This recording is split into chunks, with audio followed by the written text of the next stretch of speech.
I feel like I'm trying to make a difference for me. And if it makes a difference for other people too, that's great. But I'm trying to learn. I'm trying to understand. I'm trying to engage and have fun with my community in ways that feel good and authentic to me. I'm not going out there saying, I'm going to go and fix this problem. I'm saying, I'm really interested in this as a topic, and I'd like to learn more about it. Maybe you can come along on this learning journey with me. Ultimately, maybe more people learn about it, and ultimately, maybe it makes a big difference. But the goal isn't to make the big difference in a big way. The goal is to make an individual difference within myself.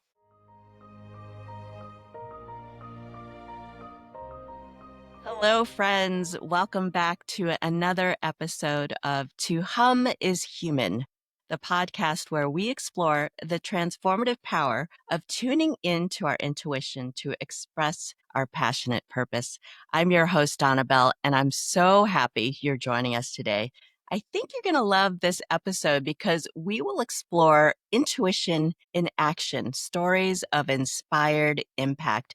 Because when we answer the call to lift one, we lift everyone. And I'm so excited about my next guest. Monte Belmonte is host and executive producer of New England Public Media, or NEPM's The Fabulous 413. He was born and raised in Massachusetts and has been on a radio host in Western Mass for the last 17 of them as host of Mornings with Monty on the River 93.9 WRSI. As host of Mornings with Monty, he developed several local fundraising campaigns, including the annual pre-Thanksgiving Monty's March for the Food Bank of Western Massachusetts. And this has been something that everyone looks forward to every year. It's phenomenal. Monty also volunteers as the president of the board of the nonprofit Shea Theater Art Center in his hometown of Great Falls, or Turner's Falls, Massachusetts.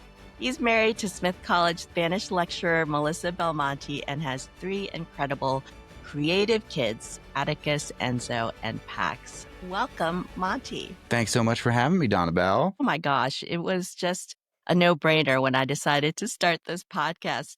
Now, you've been a fixture on the airwaves for quite some time. And at one point, we worked together on the Bill Newman show, which is now Talk the Talk on WHMP. Those were some fascinating conversations. Well, those conversations were led by you. That was my backseat role as a producer, where I just pushed the buttons and made sure everybody got on the radio, and then would every once in a while just make a dumb quip. But you brought all sorts of great artists and introduced us to great artists through that show, and we were really appreciative of that. And you yourself got to hear about all the things that you were producing, the events, the public events of art and celebration in Florence, Massachusetts, and yeah. So oh my gosh, it was an honor. Oh my gosh, Monty. Are you still doing that with them, with Talk the Talk? I'm still doing Artbeat. Yeah, I'm still doing Artbeat, highlighting local artists and our arts organizations in the Valley. But, you know, what I was always admiring when you were on producing, the Bill Newman show, was that you would have the most encyclopedic music archive in your mind. And somehow you were able to tap into knowing what outro music to play after the guest was on. Well, how do you do that? It's not in my mind.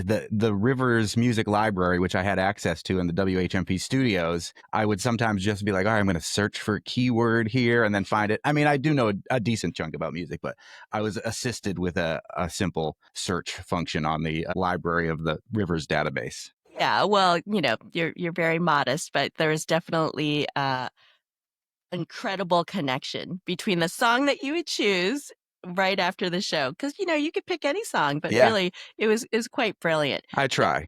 So my first question to you is, did you come out of the womb with a microphone in your hand? No. How did you become so comfortable speaking and being really on stage? I know, it's weird because this is a stage of sorts, but I don't consider myself an actor, and it is comedy of sorts, but I don't consider myself a comedian. I am in this very, it's like the lowest tier of the performing arts. I like to think of it.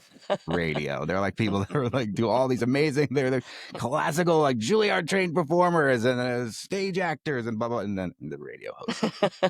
But I've always loved music, and music was my gateway into the world of radio. But given how spiritual your To Hum is Human podcast is. I have to begin with the idea that, I grew up Catholic, going to mass with my family in the Boston area to an Irish mom and an Italian dad, classic Boston suburb story. And, not really being that into it. And then as a teenager, kind of getting into the rock and roll lifestyle and drugs and getting in trouble, even with the police. Oh, But then also realizing like, maybe my life isn't going in a direction that I think it should be going. And at the time I was in a band with some guys who were taking guitar lessons from a guy who was a youth group leader at a Baptist church. So when I was about 15 years old, I had this like radical born again Christian experience after getting arrested. my gosh. Yeah. Yeah. Well, what happened? How did I get arrested? Well, yeah. Can you tell? Oh yeah, sure. Okay. Statute of limitations is up, and I'm a white dude, so they went really easy on me. If I weren't, I'd probably still be in jail. That's true. My friends and I, it was just shenanigans. We would sneak out of our parents' houses in the middle of the night and walk to a local golf course and take the golf carts out of the open sheds at the country club, smoke weed, and joyride them all over the golf course while the sprinklers were on and the moonlight was out, and it was delightful. And despite the fact that the cops chased us off of the golf course, let's say on a Tuesday, we went back again on a Wednesday. And we weren't the brightest bulbs. Yeah. And that ended up handcuffed to a wall in the police station, and then was like, maybe I should not do this anymore. And so then I kind of like fell into the rhetoric that we were hearing from the Baptist church youth group leader. And, it fundamentally changed the way that I wanted to go in this very important period of time in your life, where you're like picking colleges and things like that. So I said, I want to go to a Christian college, and, I want to be the white savior and go and save the world. And I did go to a Christian college. And then in my very first semester there, you can stop me at any time or I'll just keep going. I love Yeah, this. all right. No, this is fascinating. I was going to go for Bible studies, theology. I did go for that. And in my first semester there, I'd always been intrigued by India and the juxtaposition of what we call poverty in the US versus how poverty manifests itself in other countries. And I had particularly been interested in Kolkata, which was still called Calcutta at the time, and went in my first semester of college and spent the whole Christmas break there. So about a month. I met Mother Teresa and her Really? Missionaries of Charity, which is another like complicated part of the legacy of like getting involved in helpers helping and who should be the helpers helping how. And that really changed my perspective on everything. So it'd been a couple of years of hearing evangelical U.S. Christian rhetoric and seeing how it didn't play out in the same way outside of the bounds of the United States. I still considered, continued studying theology and did a semester in Jerusalem as well. So I'm now in this other really hotly contested epicenter of religious thought where three major world religions come together or don't. And also had seen a lot of how Hindu and Buddhism manifested itself in the time that I spent in India.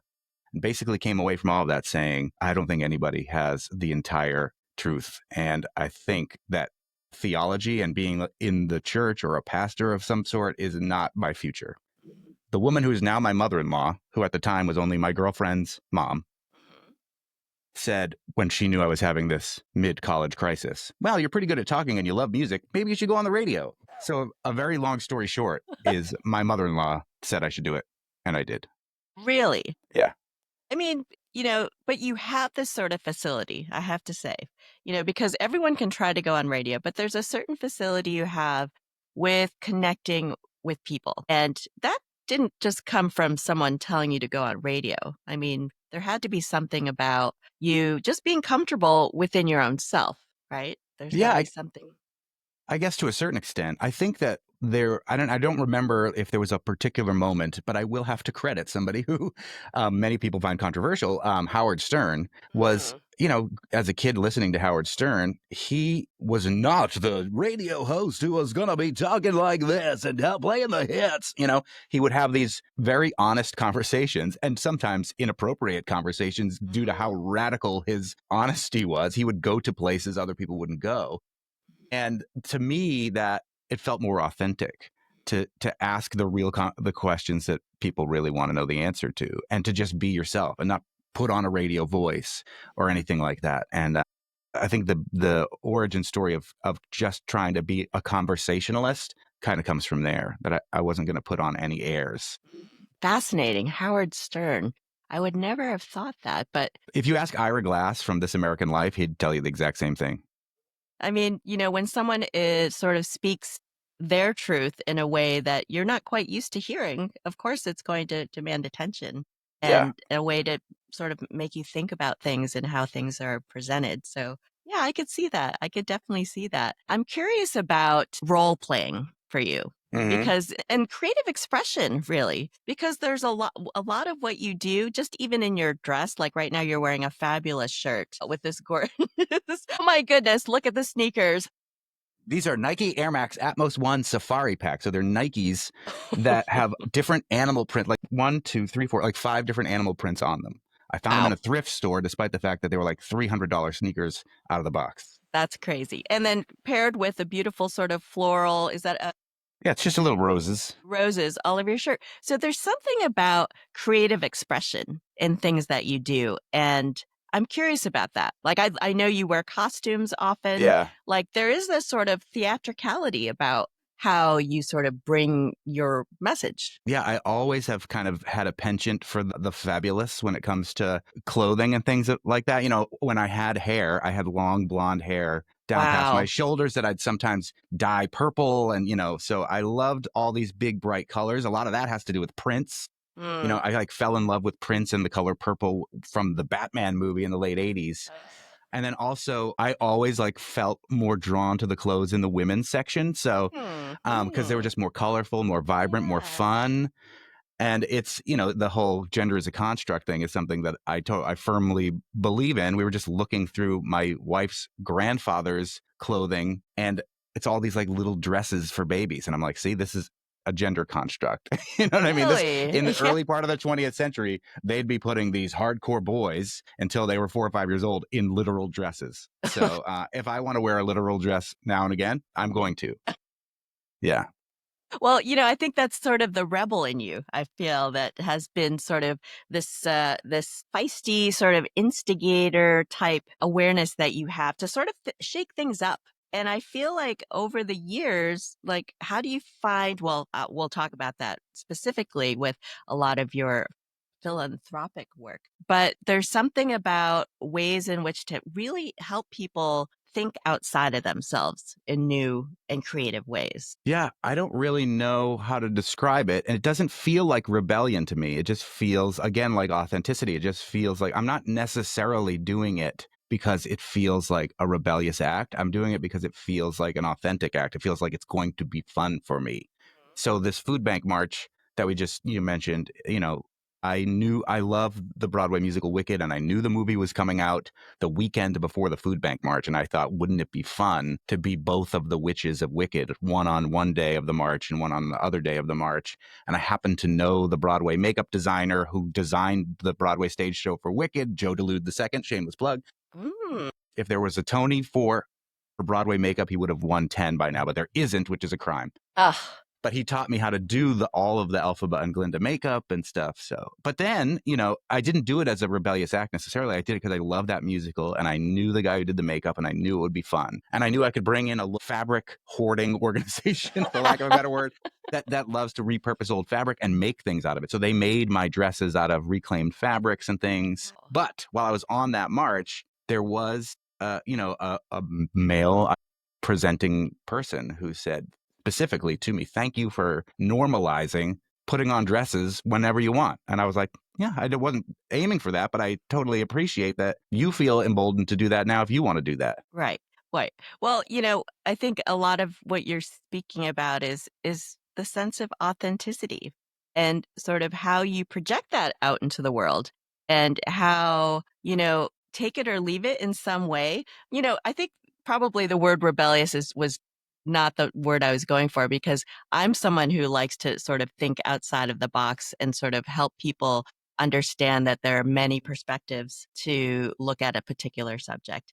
And, when you're working with organizations, especially organizations that may be underrepresented or, aren't necessarily in the forefront, and you bring them out through your platform. Like, you use your platform as a host on a podcast, but you actually go out in the world and physically go out to these places. How do you engage and talk about sort of difficult subjects with people, like, thinking about poverty, thinking about food insecurity, thinking about those types of things? I think, again, it comes back down to just being honest with yourself and asking honest questions. So that's what This American Life does. They would take a recorder out into the world and get this found sound, and that became an inspiration to me.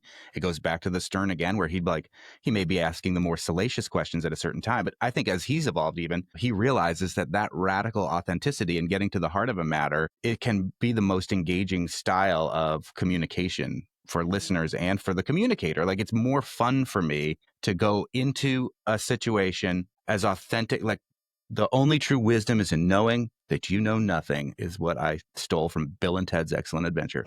And if you go into a situation like food insecurity, like racism, I've in the body that I was born into, and there's a lot of things I've never had to experience. And if you want to learn about those things, go into it understanding you don't have all the answers, ask honest questions, accept when you have made a mistake, ask for forgiveness. And I think it grants you a different level of access when you go in there with the idea that I'm a learner and I know I'm going to make mistakes, but please, I'd love to hear your story. It opens up these doors in different ways as you're communicating with individuals. And then those individual communications can cascade into, bigger conversations. I absolutely believe that. The whole butterfly and the tsunami conversation. Yeah.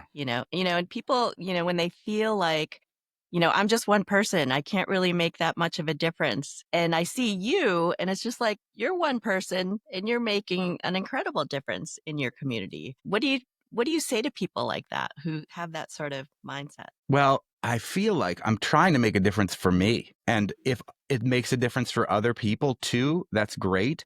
But I'm trying to learn. I'm trying to understand. I'm trying to engage and have fun with my community in ways that feel good and authentic to me. I'm not going out there saying, I'm going to go and fix this problem. I'm saying, I'm really interested in this as a topic, and I'd like to learn more about it. Maybe you can come along on this learning journey with me. Ultimately, maybe more people learn about it, and ultimately, maybe it makes a big difference. But the goal isn't to make the big difference in a big way. The goal is to make an individual difference within myself, and hope, I don't know, be the change that you want to see in the world, I guess.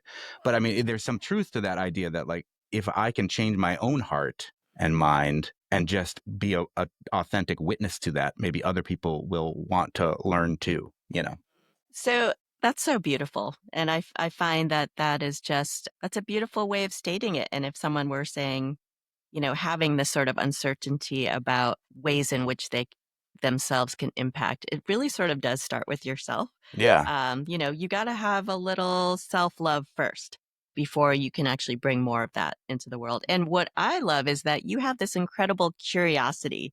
I find that, your mind really seeks sort of all the truths out there. And what does that look like? And yes, it may align with whatever I'm thinking about, or it may sort of reconfigure a lot of the things I think about. I'm curious you co-host the Fabulous 413 with Yeah. Lily Smith. For those listeners who are not from the area, tell us what that is and what you cover. Well, it grew out of the show that I created on 93.9 The River, which was a mostly music show. But like, as I mentioned, I'd bring a recorder out into the world. Sometimes I'd bring guests by the studio, but I loved the sound, from just a sonic perspective of, like, if you're talking to a farmer, to hear the sheep in the background. There's nothing. That's literally what's going to be on our show today. So I'm very excited to hear how much sheep is going to be presented. And I was doing this for a really community focused but commercial music radio station. And I've been a fan of public radio for as long as I've been in radio. And our local public radio station wasn't doing a lot of local conversation. And I had pitched them actually many times over the years to say, don't you think that this kind of thing that I'm doing would work on public radio? And I got turned down and got turned down and got turned down. There was new management here, and they were like looking for people in the area to try to bring these conversations to the public radio station. And they came to me and said, what would you think about doing this? And I had a very particular vision about, like, what your station is missing is not All Things Considered and Morning Edition, those great programs that everybody knows and loves, but can get literally at any other public radio station or online as a podcast. If radio that is electricity sent to a tower on a hill in an area that is broadcasting invisible light to a certain radius is not talking about that radius, why would you even have that tower up? Just go online, just listen to radio as a technology has a very limited radius. And I wanted to talk about that radius specifically and exclusively. So we came up with the idea of calling it the Fabulous 413. We were going to just call it the 413, but somebody had already trademarked that somehow, even though it's the area code for this area. Adding the fabulous to it was enough distance that we called it that. The same person, he's the president of NEPM, Matt Abramovitz, who was reaching out to me to have conversations, had heard Khalees Smith on my other show on the river, just nerding out about board games and music and things, and said, do you think Khalees would want to come too? And I was like, well, you should ask Khalees. And as much as she misses spinning records, she's been a part of the show since the very beginning here, a big part. And I hope that she thinks that it was the right decision. Well, you make a dynamic duo for thanks. sure. I think the chemistry is fantastic. And I'm curious how you choose who to engage with to bring to your audience. Well, the secret sauce is it's a 5-day-a-week show. So imagine doing this show 5 days a week. I don't know how you do it. So, well, here's how. You come up with a couple of benchmark segments that are an interesting, engaging people or ideas that you want to engage with on a weekly basis. So we've got one for every day of the week, essentially, where I talk to an astronomer, a friend of mine from Hampshire College, who's been on my previous show for decades now. We always team up with CISA, the local agricultural advocates, and find a farmer to talk to. Merriam-Webster's dictionary is in our backyard, and words fascinate me. So a friend of mine is an editor at Merriam-Webster who's on the show every week. I'm a wine snob, so we'll go to different wine shops and do a wine tasting and talk about that and kind of dispel the myths and rumors about how highfalutin wine often seems to be and make it more accessible to people that might just want to try that. Yes. And then our U.S. Congressman, Jim McGovern, who's also a big part of the Food Bank March, is a weekly guest on the show as well. So arts and culture heavy, politics light. Well, we could use more arts in the world. I'll tell you that. And we're really talking about politics when we're talking about the arts anyway. It's true. So that creates sort of the framework of a 5-day-a-week show. And then a lot of it is like, oh, here's a cool event happening. Here's a cool book that came out. Here, it's National Poetry Month, and building it around that. So we did the whole show yesterday from the Emily Dickinson Museum in Amherst. So sitting in Emily Dickinson's house, first of all, and giving it that radio terroir that I like to use, which is borrowing a wine snob term and bringing it over to the radio. I know that term, yes. Yeah, placiness is the best way to describe it.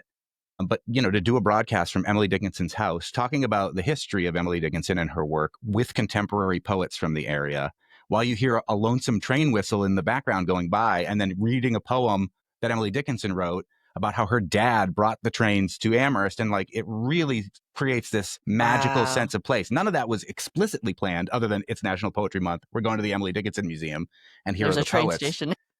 But you got to leave yourself open to the magic of what can happen in those by putting yourself in those contexts and then authentically reacting to them in real time and not being upset that there's a train whistle that's ruining my pristine broadcast, but to lean into that, Well, I have to speak about this magic because essentially you're sort of drawing in all these experiences. See, I don't believe in the depths of levels of spirituality and things that you're talking about, Donnabelle, but something just knocked over that something as a cautionary tale to leave it in. Don't edit it out. I'm not okay. I'll leave it in.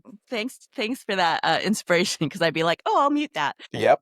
But there's something about becoming this sort of force. I feel like you bring this sort of energy with you, and then you sort of draw in the experiences that sort of through these collaborations. And, I want to go back to the time you traveled when you were in college. Yeah. And you're experiencing all these different levels of being. And does your link to being connected with philanthropy stem from those experiences specifically? I think so. Yeah. I mean, there's one way to look at it. As I mentioned, I grew up Catholic and had this radical born again Christian experience. And this is going to sound somewhat blasphemous when I say this, that it comes from a very Christian perspective, obviously. And it almost doesn't matter to me whether Jesus was a historical figure or not. The lessons that you learn through Jesus's life that you also can learn through every other major world religion, the do unto others, the golden rule, that has been what has mostly stuck with me. And that is one truth that I do believe I can say that I personally believe is absolutely true. That there is some ineffable something out there. Nobody has the entirety of it understood, but everybody has that part of it understood.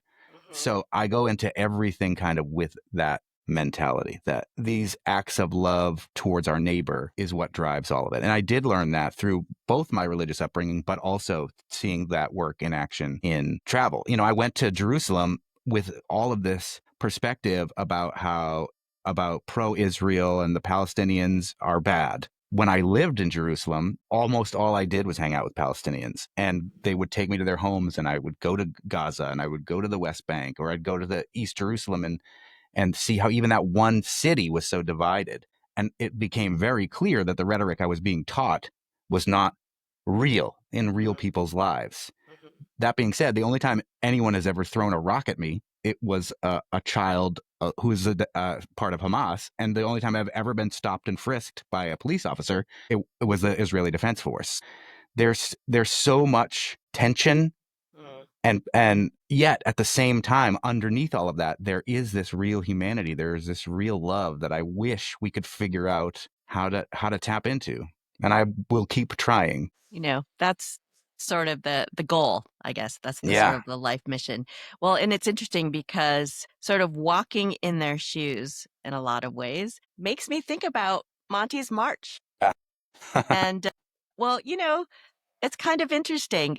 I just had this vision, and I guess I could be authentic about it in some way, because immediately I was thinking, as you were speaking about Jesus, and, you know, I have all respect for all religions. I'm not religious myself. I believe in sort of this, the divine spirit within all.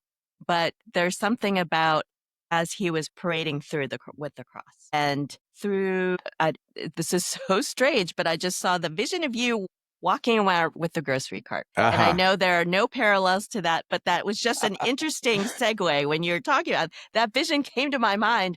How did you even begin to think? First of all, the timing is impeccable for this event because it's so much in the awareness of, you know, food and bounty, but then you really sort of think about the lack of for some. How did you get started with this whole, because Monty's March has been happening for how long now? I don't know, 16 years, I think. That's I'm also terrible at like anniversaries and things like that. They don't matter to me at all, so I don't really pay attention to it. Yeah, but many years. Yeah.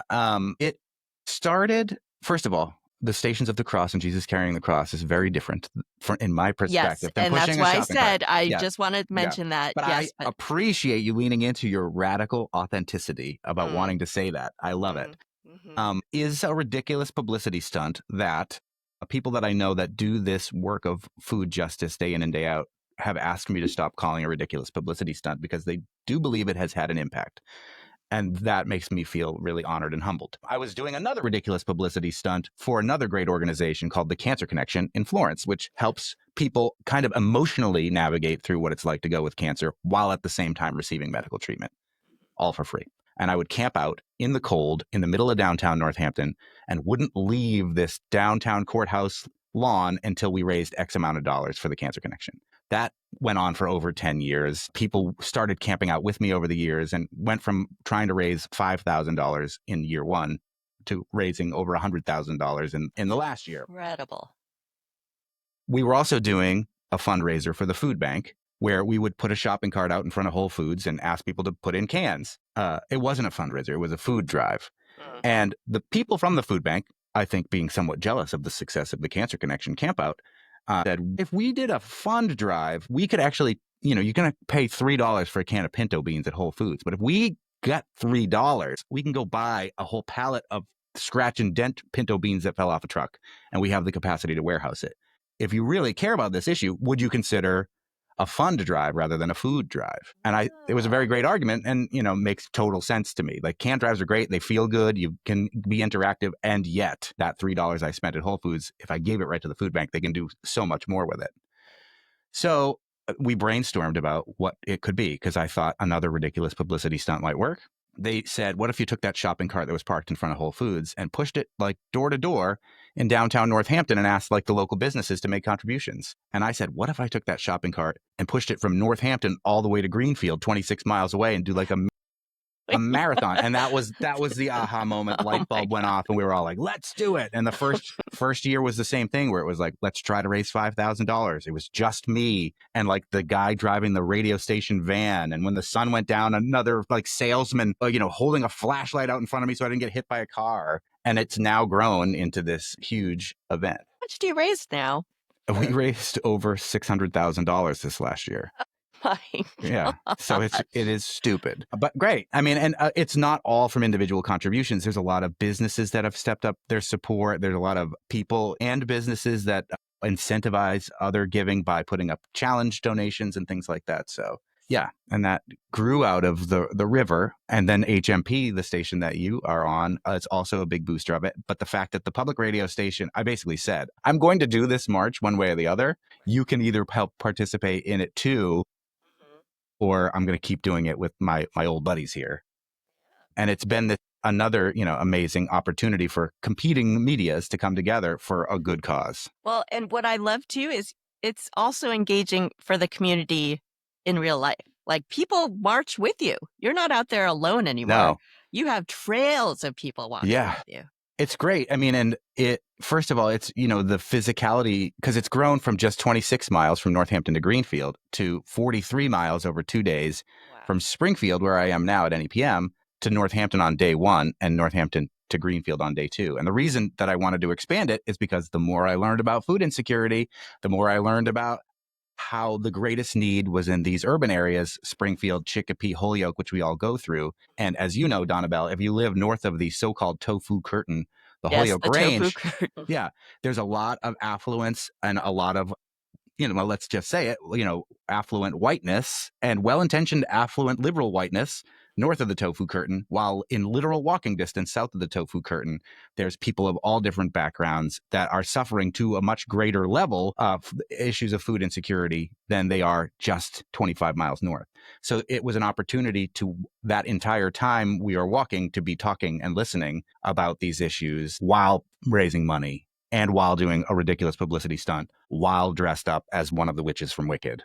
Well, I have to say, you're definitely upping your game with your costumes. Yeah, I don't know what I'm going to do next year yet. It's hard, but it's hard to top that one. Although tell us what other characters you've been over the years. Ooh, let's see. The first year I just was like, can I even walk 26 miles in one day? So I just wore That's a good question. Athletic gear. And then I wore like a shirt that had like the map of Massachusetts on it. And then I dressed up as an astronaut and I dressed up in a gold lame suit and I had an Elvis costume made for me. I remember that one. Yes. There's so many other good ones. Oh, one year AOC went to the Met Gala in a dress that said tax the rich. Yes. So I had a dress on me that said tax the rich and also had a shawl that said end hunger now. So yeah. So on point. You were so on point with your costumes. I was Barbie and Ken. So I was Ken one day and then Barbie the next day. I thought you did half and half. No, it would be too hard. Maybe one of these years I'll do that. But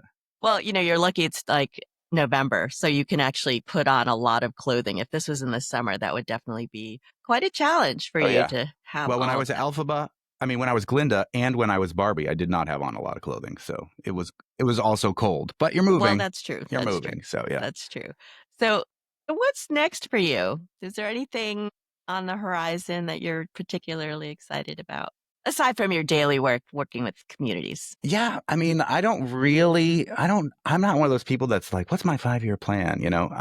I really try to just take it day to day, or maybe like, in all honesty, like month to month. So there's no, I'm not working on any big, huge project right now, other than creating a daily radio show at a newish place for me so I want to make sure that the level of quality is there, but expanding, pushing the boundaries of what has been done in this building more and more, which is really exciting. So we're recording this in the middle of April. The show is called The Fabulous 413. On 413, April 13th, we're going to do a celebration of where we live in East Hampton with live music and guests and regular guests from the show. And the lieutenant governor's coming out to make a proclamation about it being a celebration of Western Mass.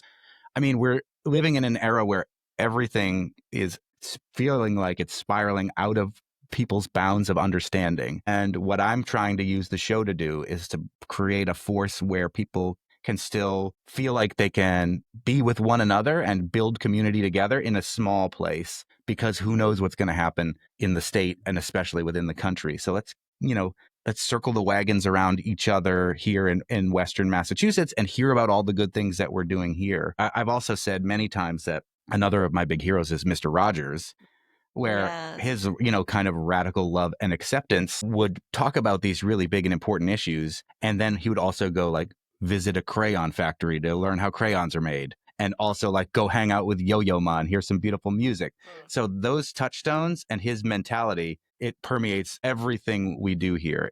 I do feel like we're neighborhood building a la another public radio legend, Mr. Rogers. Well, it's interesting being on New England Public Media Yeah. versus, say, WRSI. Have you noticed a difference in how you engage with the audience or how the audience engages with you? Well, I mean, it was a live call-in show on WRSI, so there was some real-time engagement that's not happening here, and I don't really think it would work for the format that we're doing very well. And the other thing is, because we're a public media and associated with a news organization, I don't and can't, by contract, like advocate specifically for specific issues. Well, I guess nobody's pro-hunger, I don't think. So, I have to be a little bit more careful to protect the whole organization, to make sure that we're looking at issues fairly, while at the same time recognizing that there are some very clear wrongs that are happening in the world and to still be talking about them. And art is a nice way to view all of these things through a non-political lens to address some very political problems. That's sort of the only difference we've made. We're like on the river during the post-murder of George Floyd and in the middle of COVID, there are people that were feeling like they wanted to take to the streets, but also felt like they didn't want to get sick. So like I created with the team there this rolling rally, that Black Lives Matter rally, where people would get in their car and there was a soundtrack that we had curated and had a bunch of speakers talking about issues pertaining to racism and police brutality that you could just with your family, if you wanted to, drive around and listen to while listening to this soundtrack. So that would be something harder to do here, Right. not only because we're not a music radio station, we're a talk radio station, and also because that might be viewed as too overtly advocacy. And I have to kind of try to view things in a more fair and balanced way. It's why you should continue to support public radio and television. Yeah, because they want to try to be as fair as possible, Right. Right. And, without our public radio, who knows what we'd be listening to? Yeah.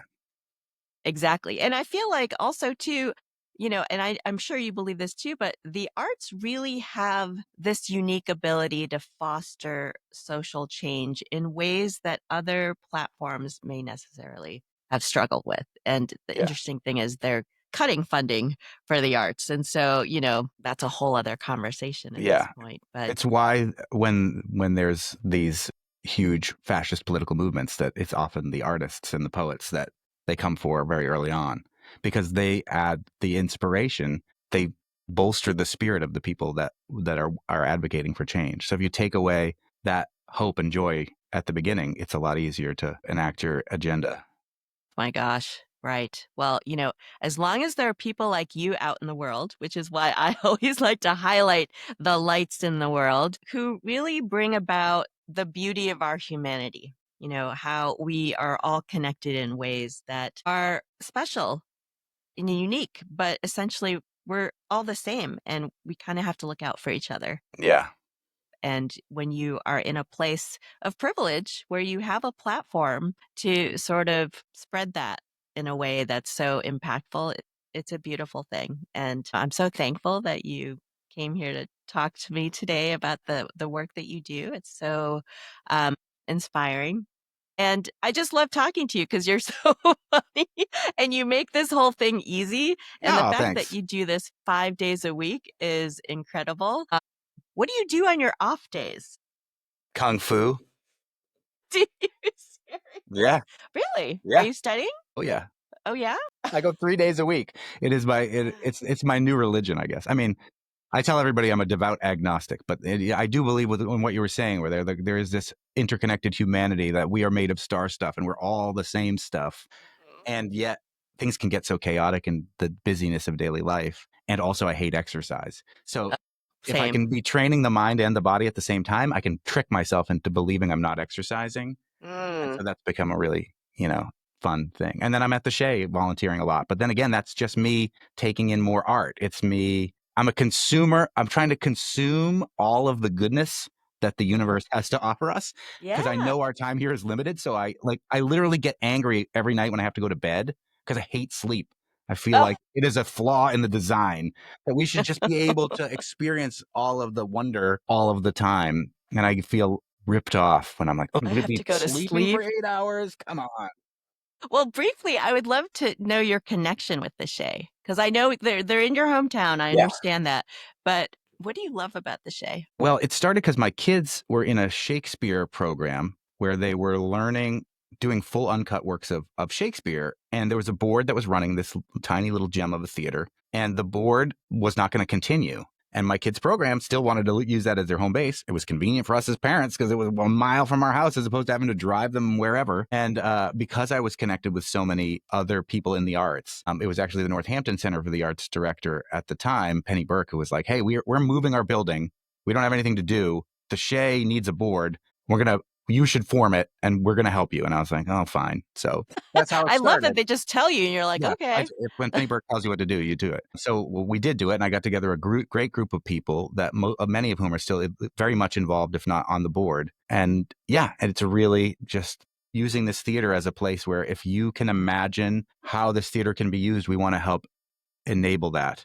Can I swear on this podcast? Uh, sure. Okay, so it's like right this week, I'm convening a bunch of Franklin County creatives in a team that I'm calling the Shea Helpful Imagination Team, or the shit, to Excellent. literally just be like, look at the bones of this building, and you're an artist who has a track record of making things happen. Want to make anything happen here? Let's figure out how to make it happen together. Because it's a nonprofit, it's owned by the town, it's a community asset, and I want to just continue to figure out how to make it thrive. Oh my God. And it's a beautiful venue Yeah, and a it is. historical venue. It's a gem. It literally is this diamond in the rough. And it's just you've turned it into now this sort of epicenter in the town. We're I'd have to trying. say. You're Yeah, yeah. trying, Yep. one little spark.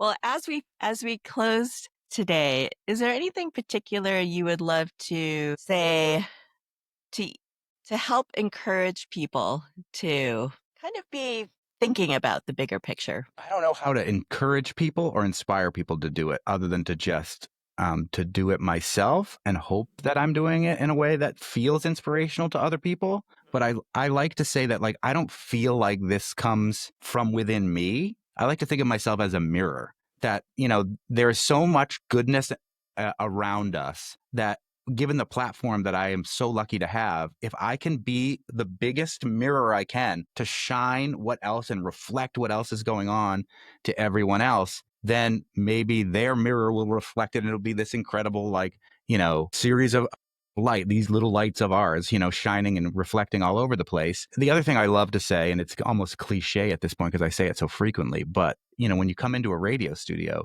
there's a sign that goes on that says "on the air." But the technology of radio is actually light. It's part of the invisible light spectrum. So we're not blowhards. We don't have to be blowhards creating air. We can literally be spreading light. And so I try to remember that I have this power at my disposal that has been granted to me for one reason or another, and to just remember to keep spreading the light. Oh, man. That's so beautiful. I love that. I love your passion for uplifting the community. I love what you do in the world. It's so remarkable. And to be witness to that is such a privilege. And I hope I can do that as well. And I love being the mirror, because I always feel like we're basically a disco ball, right? Yeah. We're all different. We're parts of the disco ball, and every facet of that disco ball is us. But we're all part of the same disco ball. And if we could just like shine the light on that, creates a beautiful rainbow. I'm stealing your disco ball metaphor. It's more in line with all my quirky, weird costumes and David Bowie love and things. Yeah.